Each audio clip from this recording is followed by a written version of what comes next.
ఓం గంగణపతే నమ శ్రీమాత్రే నమ ఐం సరస్వత్యై నమ ఓం శివాయ గురువే నమో నమ ఓం నమ శివాయ శివాయ గురువే నమ క్రీం మహాకాళికాయ నమో నమ క్లీం కృష్ణాయ గోవిందాయ గోపీజనవల్లభాయ శ్రీకృష్ణ పరబ్రహ్మణే పరంజ్యోతిషే నమో నమ ద్రాం దత్తాత్రేయాయ నమో నమ ఓం నమో భగవతే మేధా దక్షిణామూర్తే మహ్యం మేధాం ప్రజ్ఞాం ప్రయచ్చస్వ రాధాకృష్ణాయ నమో నమ మాతృభ్యో పితృభ్యో ఋషిభ్యో గురుభ్యో నమో నమ క్రీం మహాకాళికాయ నమో నమ యూట్యూబ్ ప్రేక్షకులందరికీ కూడా నమస్కారం అండి.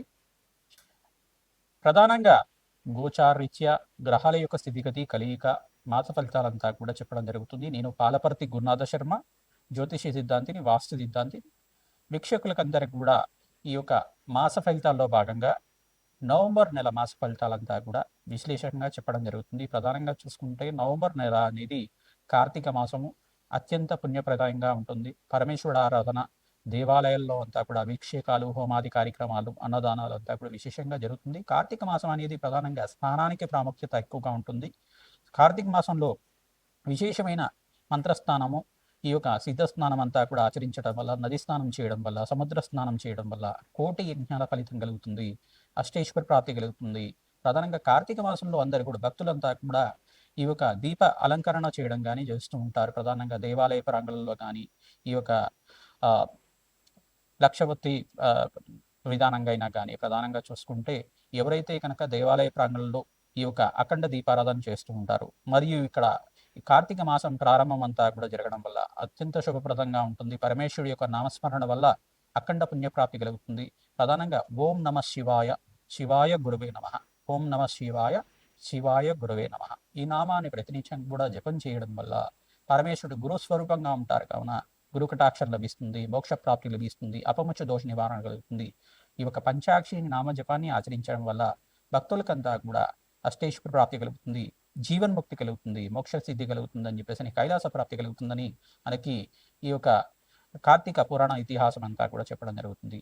మాస ఫలితాల్లో భాగంగా చూసుకుంటే కార్తీక మాసం అనేది శ్రేష్టమైన మాసంగా, పుణ్యప్రదమైన మాసంగా, శివకేశులకి ఇద్దరికి కూడా ప్రీతికరమైన మాసంగా చెప్పడం జరుగుతుంది. కృత్తిక నక్షత్రం అనేది పౌర్ణమి వేళలో సంభవిస్తుంది కావున ఇది కార్తీక మాసం అని చెప్పేసి అంటూ ఉంటారు. ప్రధానంగా కృత్తిక నక్షత్రంలో పౌర్ణమిని సంభవించినప్పుడు కార్తీక మాసం అనేది వస్తూ ఉంటుంది. ప్రధానంగా ఎవరైతే కనుక ఈ కార్తీక మాసంలో విశేషంగా స్వల్ప మాత్రం చేతనే భక్తిగా, శ్రద్ధగా పరమేశ్వరుడు ఆరాధన భక్తిగా చేస్తే మీకంతా కూడా మోక్ష ప్రాప్తి లభిస్తుంది, కుబేరత్వం లభిస్తుంది, అష్టేశ్వర ప్రాప్తి కలుగుతుంది, పుత్ర పౌత్రాది సమృద్ధి కలుగుతుంది, జన్మ జన్మాంతరమైన మహాపాతకాలంతా కూడా పోతాయి. జ్ఞాత జ్ఞాత కృతా మహాపాతక దోష నివారణార్థం పరమేశ్వర పూజ అని కరిష్యేత్.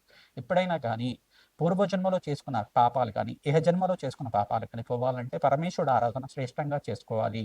ప్రధానంగా దేవాలయ ప్రాంగణంలో చెరుకు రసంతోటి మరియు మారేడు పత్రితోటి ఈ యొక్క లక్షపత్రి పూజ ఆచరించడం కానీ, చెరుకు రసంతో అభిషేకం చేసుకోవడం కానీ, తేనెతో అభిషేకం చేసుకోవడం కానీ, నారికెల జలంతో అభిషేకం చేసుకోవడం కానీ, వట్టివేరు అనేది ఉంటుంది, వట్టివేరు ద్రవ్యంతో స్వామివారికి అంతా కూడా అలంకరణ చేయడం, ఆ వట్టివేరునంతా కూడా చల్లగా ఉండేటట్టు చేయడం కానీ చేస్తూ ఉండడం వల్ల పరమేశ్వర అనుగ్రహం వల్ల మీకంతా కూడా పుత్ర పౌత్రాది సమృద్ధిమే పరమేశ్వరాయ నమో నమః. పుత్ర పౌత్రాది సమృద్ధి కలుగుతుంది, అష్టేశ్వర ప్రాప్తి కలుగుతుంది. పుత్రాన్ పౌత్రాన్ అపౌత్రాన్ దైహిమే పరమేశ్వరాయ నమో నమః అనేది ప్రధానంగా చూసుకుంటే ఈ యొక్క కార్తీక పురాణంలో ఇతిహాసంలో భాగంగా మీకంతా కూడా అష్టేశ్వర ప్రాప్తి కలుగుతుంది. కార్తీక మాసంలో ఎవరైతే కనుక పరమేశ్వర ఆరాధన మరియు మాధవుడి యొక్క ఆరాధన, మహావిష్ణువు ఆరాధన విశేషంగా చేస్తూ ఉంటారు, శివకేశుల ఆరాధన చేసుకోవడం వల్ల అష్టేశ్వర ప్రాప్తి కలుగుతుంది, పుత్ర పౌత్రాది సమృద్ధి కలుగుతుంది. ఇక్కడ శివాలయంలో ఏమో ప్రధానంగా చూసుకుంటే విష్ణు నామస్మరణ చేయమంటారు.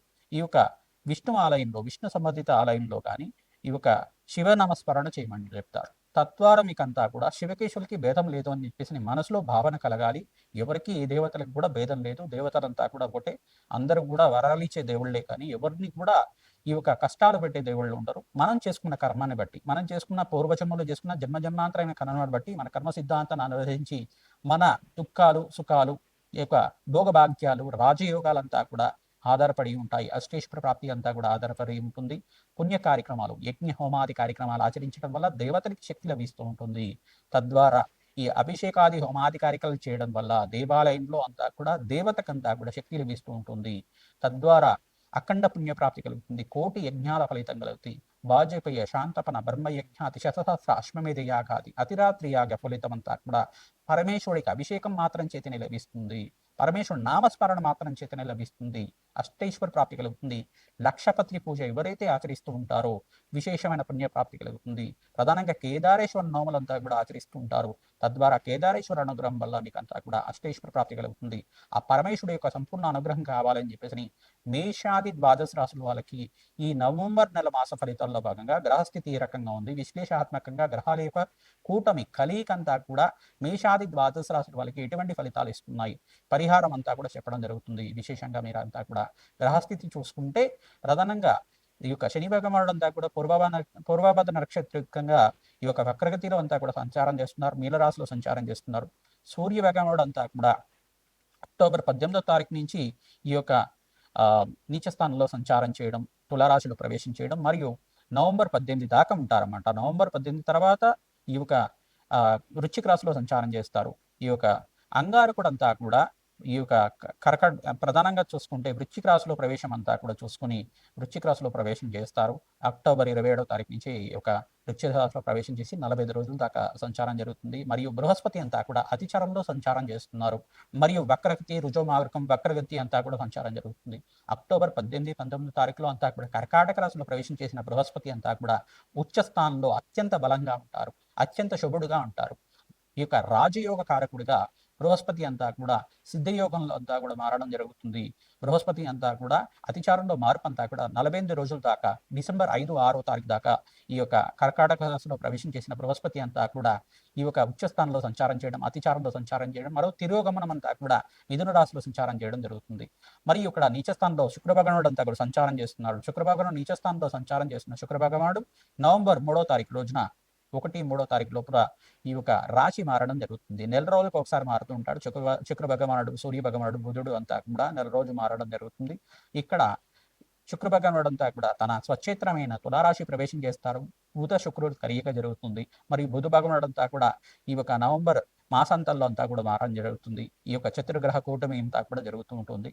ఇక్కడ ప్రధానంగా చూసుకుంటే కార్తీక మాసంలో పరమేశ్వరుడు ఆరాధన, శివకేశుల ఆరాధన విశేషంగా చేసుకోవడం, మరియు ఇక్కడ నవంబర్ 20 తర్వాత మాసాంతంలో ప్రధానంగా మార్గశీర్ష మాసం అంతా కూడా గురు దత్తాత్రేయ స్వామి వారికి ప్రీతికరమైన మాసము, తేజోవంతమైన మాసం. మార్గశీర్ష మాసంలో ఎవరైతే కనుక దత్తాత్రేయ ఆరాధన చేస్తూ ఉంటారో దత్తాత్రేయాయ స్మరణ మాత్రమే సంతుష్టాయ నమః ఇటువంటి నామాన్ని జపాన్ని ఆచరించుకోవడం, దత్తాత్రేయాయ దిగంబరాయ దత్తాత్రేయాయ నమో నమః, అత్రిపుత్రాయ అనసూయ సుతయే నమో నమః.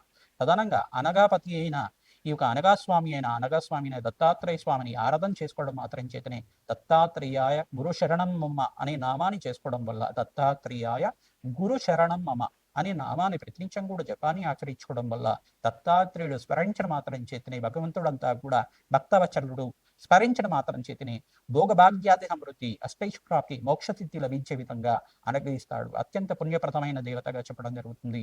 దత్తాత్రేయుడు నామస్మరణ చేయడం వల్ల కోటి యజ్ఞాల ఫలితం కలుగుతుంది.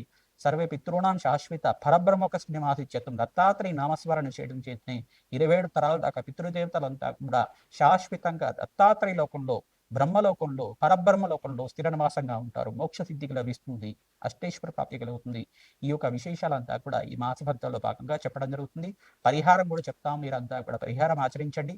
మీకు జన్మజాతకమే ప్రధానమైన జాతకంగా ఉంటుంది. మీ జన్మజాతకంలో ఎటువంటి దోషాలు ఉన్నాయి, పరిహారం అంతా కూడా యజ్ఞ హోమాది కార్యక్రమాలు, పరమేశ్వరుడు అభిషేక హోమాది కార్యక్రమాలు, లక్షపత్రి పూజా విధానం అంతా కూడా మా పీఠం ద్వారా చేయడం జరుగుతుంది. ప్రధానంగా మీకు జన్మజాతకాన్ని మీరు విశ్లేషణ చేయించుకొని మీరంతా కూడా పరిష్కారం చేసుకోవడం వల్ల అష్టైశ్వర ప్రాప్తి కలుగుతుంది.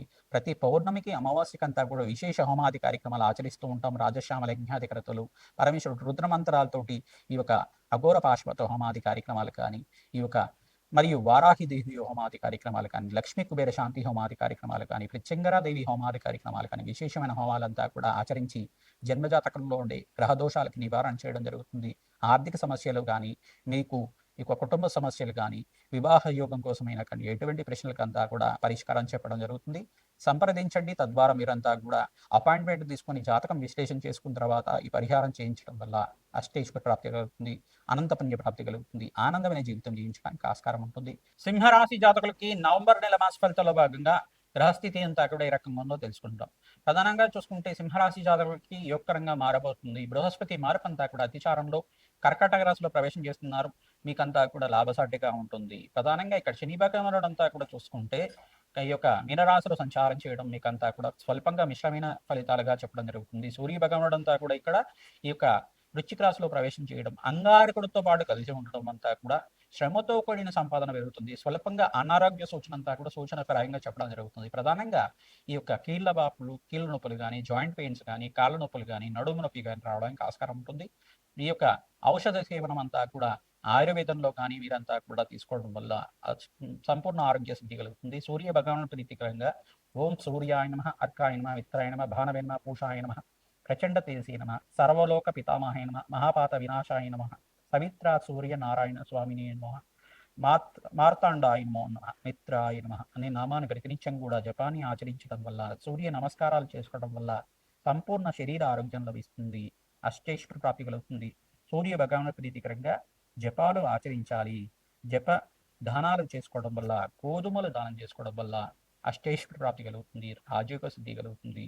ప్రధానంగా సింహరాశి జాతకులు శనీశ్వరుడు ప్రీతికరంగా నలను దానం చేసుకోవడం యోగకరంగా ఉంటుంది. ఇక్కడ బృహస్పతికి ప్రీతికరంగా శనగలు దానం చేసుకోవడం వల్ల, జన్మజాతకంలో బృహస్పతి కనుక నీచ స్థానంలో ఉండడం కానీ, బలహీనంగా ఉండడం కానీ జరిగితే కనుక మీకు లాభకారి అయిన ఈ యొక్క బృహస్పతి అంతా కూడా యోగకరంగా ఉంటుంది. పంచమాధిపతి అయిన బృహస్పతి అంతా కూడా మీకు యోగకరంగా మారాలి అంటే కనుక, అష్టమాధిపతి అయిన బృహస్పతి అంతా కూడా యోగకరంగా ఉండాలంటే శనగలు దానం చేసుకోవాలి. ఎందుకంటే వ్యయ స్థానంలో బృహస్పతి సంచారం అంతా కూడా జరుగుతుంది, ఉచ్చ స్థానంలో సంచారం జరుగుతుంది.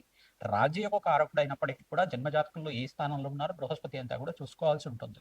ఇది గోచార చక్రము మరియు ఇక్కడ గోచారరీత్యా మరియు జన్మజాతకం రెండు కూడా కంపారిజన్ చేసుకోవాలి, అన్వయం చేసుకొని చూసుకోవాలన్నమాట. రెండు చూసుకొని మనం దానాలు చేసుకోవడం వల్ల రాజయోగ కారణం అవుతుంది.